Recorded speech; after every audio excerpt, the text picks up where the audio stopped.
Tudo bem com você, gente? Então, ótimo. Eu não os vejo, espero que vocês me vejam.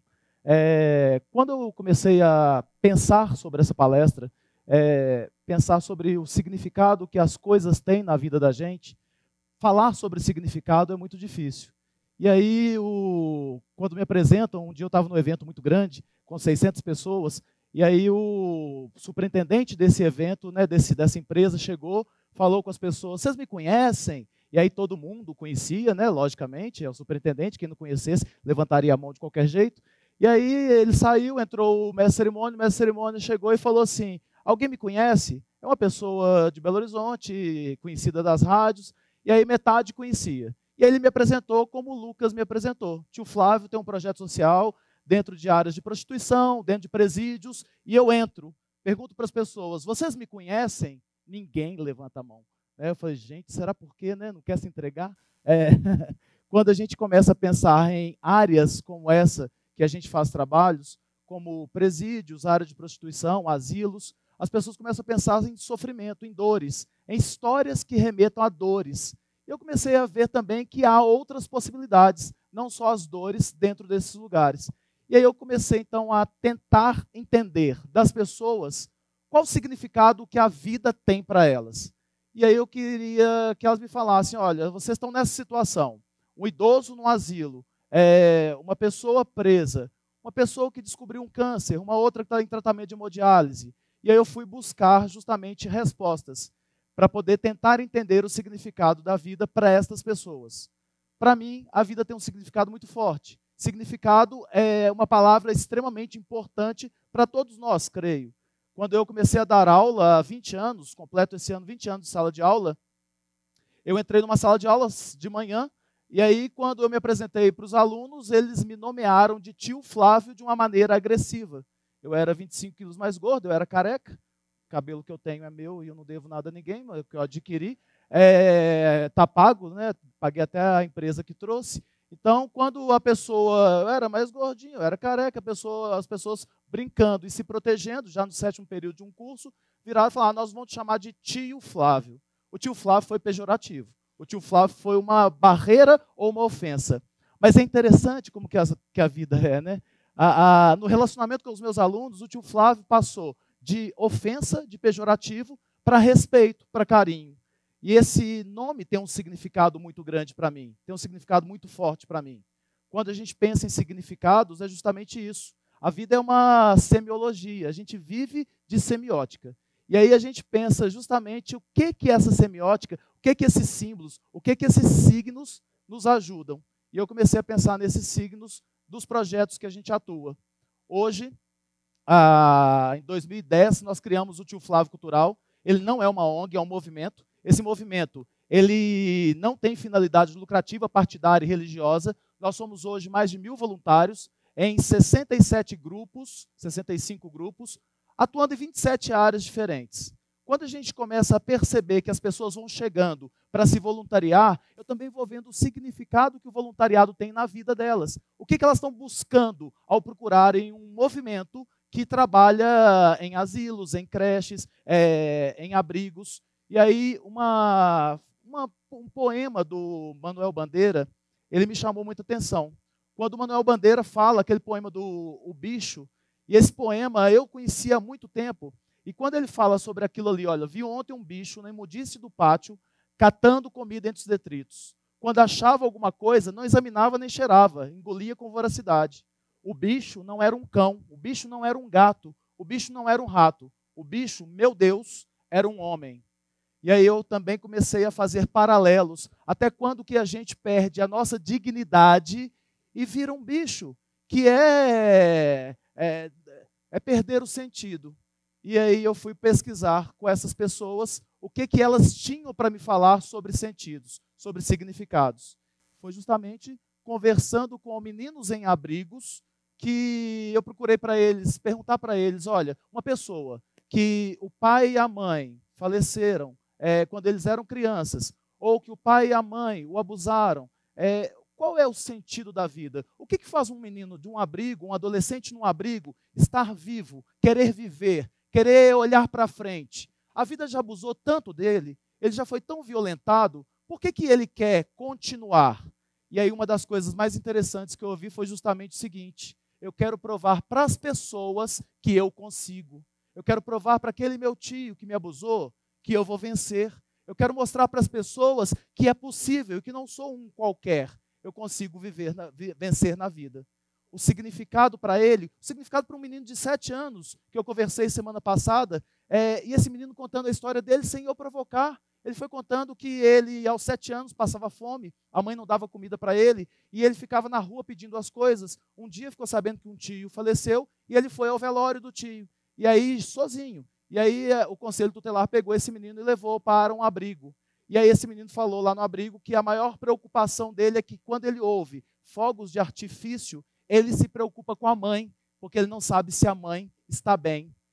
Eles projetam numa mãe que os abandonou, uma mãe que não os quis, ou uma mãe que não existiu, aquela mãe que eles queriam. E eles querem formar famílias que possam reparar aquilo que eles não tiveram.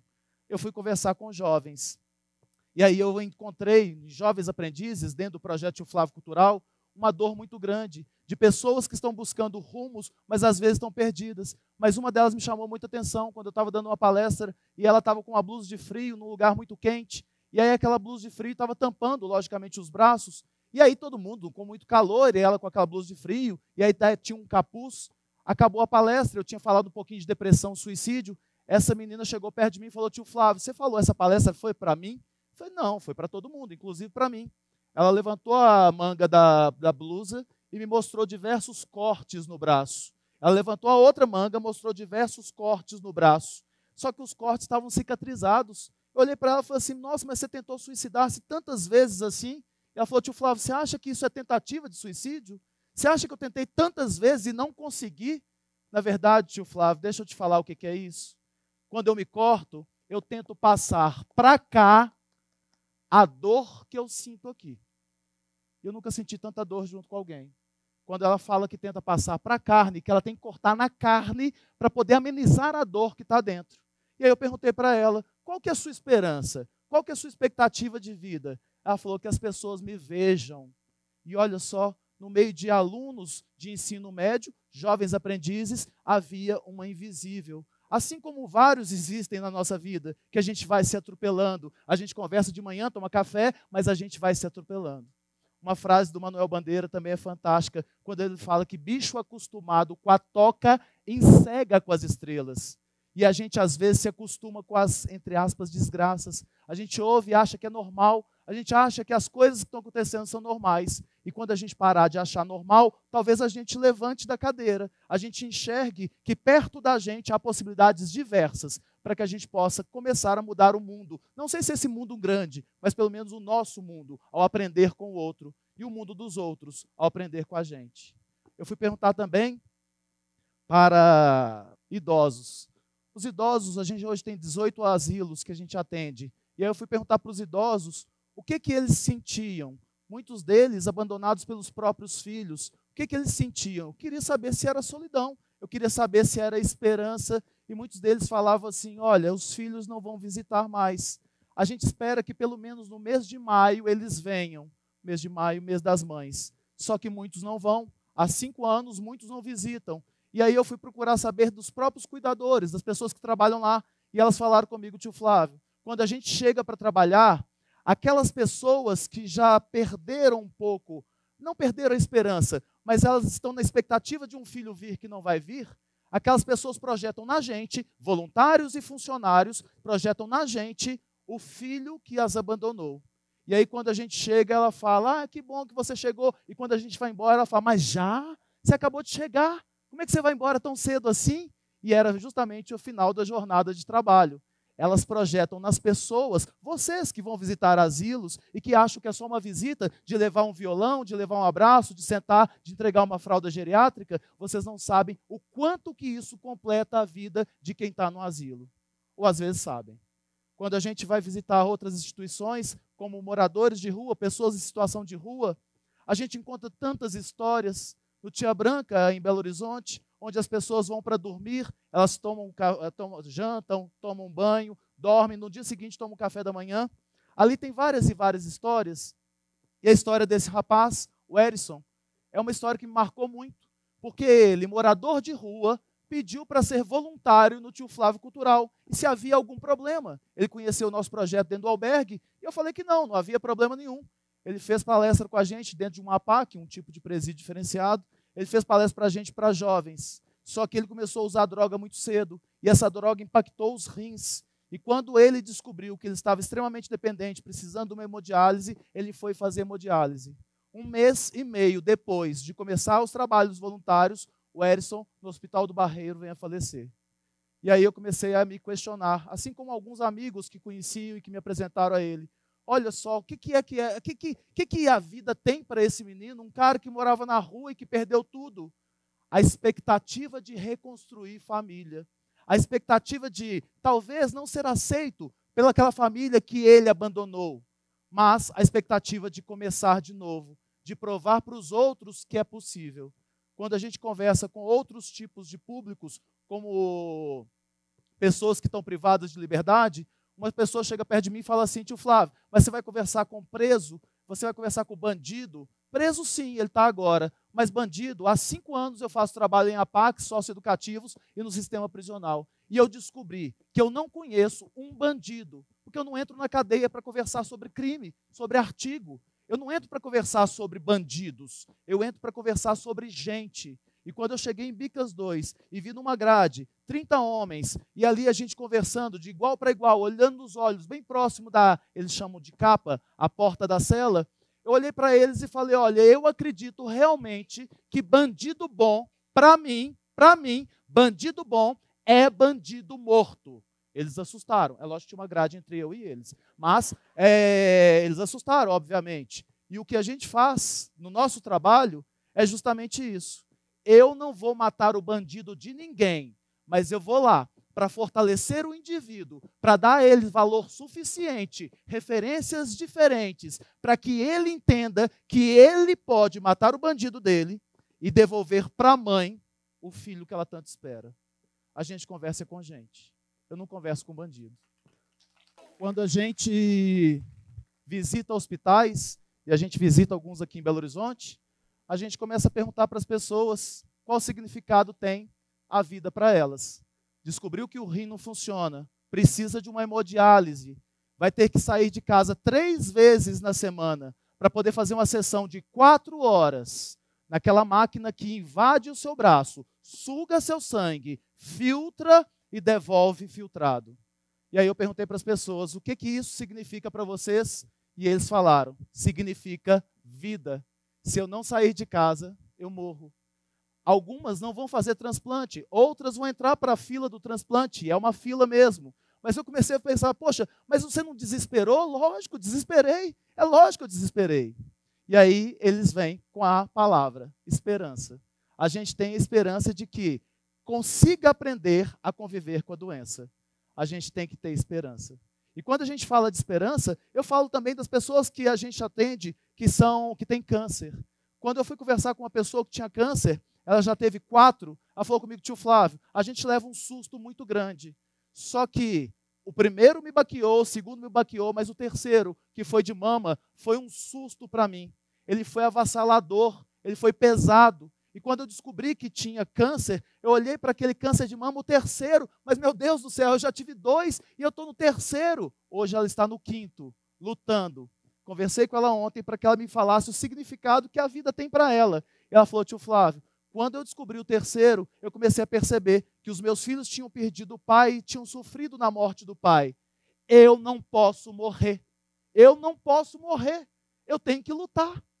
E aí eu falei: mas tira Deus. Falei com todos eles, falei com os presos, falei com os meninos do abrigo, falei com os moradores de rua. Tira Deus, o que te motiva? E ela falou comigo: não é por Deus, a gente não luta por Deus, a gente luta com Deus. Mas eu luto pela vida. Eu aprendi que eu amo viver. Uma palavra extremamente interessante é essa que está aqui: esperança. A esperança foi que uniu todas essas histórias. E as pessoas têm esperança. Quando você passa na rua e vê uma pessoa morando na rua, deitada ali, ela está com aquele carrinho amarrado, muitas vezes busca um lugar em que haja proteção, porque tem uma câmera que a protege. Ela tem a esperança de um dia poder mostrar para os outros que ela conseguiu vencer. A esperança move as pessoas.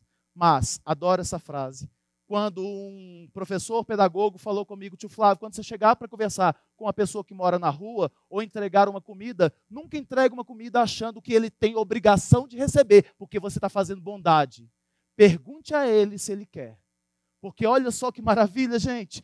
Tudo pode ser tirado de uma pessoa, tudo, exceto uma coisa: a liberdade de escolher sua atitude em qualquer circunstância da vida.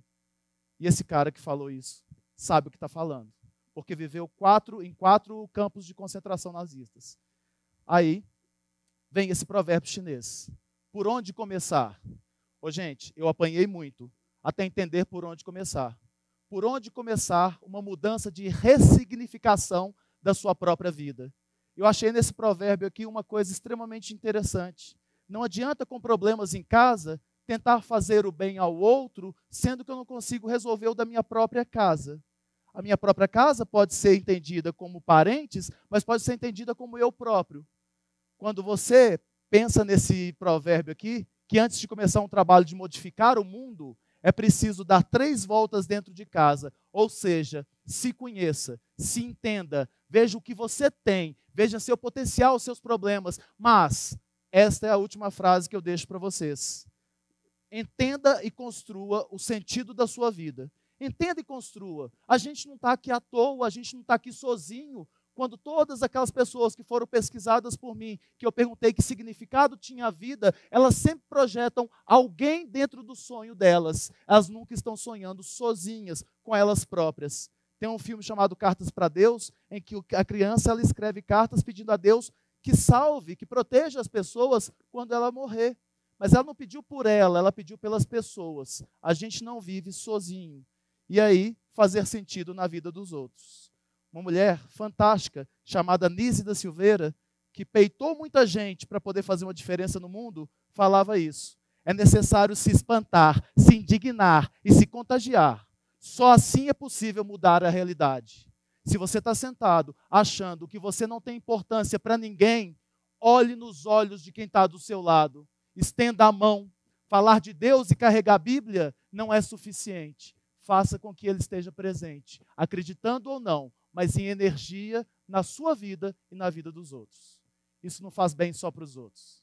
Vai fazer um bem enorme para você. Valeu, gente. Obrigadão e até a próxima.